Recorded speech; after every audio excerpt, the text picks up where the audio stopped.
अस्सलाम वालेकुम नाज़रीन, उर्दू मीडिया पॉइंट में खुश आमदीद। नाज़रीन, पाकिस्तान और बांग्लादेश के दरमियान जारी ढाका टेस्ट के तीसरे रोज का खेल भी बारिश की नजर हो सकता है। आपको तफसील से आगाह करेंगे, वीडियो को आखिर तक जरूर देखिएगा।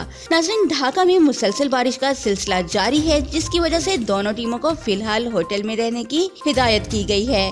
मैच ऑफिशियल्स के फैसले के बाद ही टीमें होटल से स्टेडियम रवाना होंगी। पाकिस्तान और बांग्लादेश के दरमियान खेले जा रहे दूसरे टेस्ट मैच में मुसलसल बारिश के बायस दूसरे रोज का खेल 6.2 ओवर्स के बाद ही खत्म कर दिया गया था, जबकि पहले दिन का खेल कम रोशनी के बायस वक्त से पहले खत्म कर दिया गया था। नाज़रीन, दूसरे दिन के इख्तिताम पर पाकिस्तान ने 2 विकेटों के नुकसान पर 188 रन बना लिए हैं, जबकि कप्तान बाबर आजम 71 और अजहर अली 52 रन बनाकर ताहाल क्रीज पर मौजूद हैं। पहले दिन के इख्तिताम पर पाकिस्तान ने 2 विकेटों के नुकसान पर 161 रन बनाए थे। नाज़रीन, क्रिकेट से मुतालिक मजीद खबरों और लाइव मैचेस की अपडेट्स के लिए हमारे चैनल उर्दू मीडिया पॉइंट के साथ रहिएगा।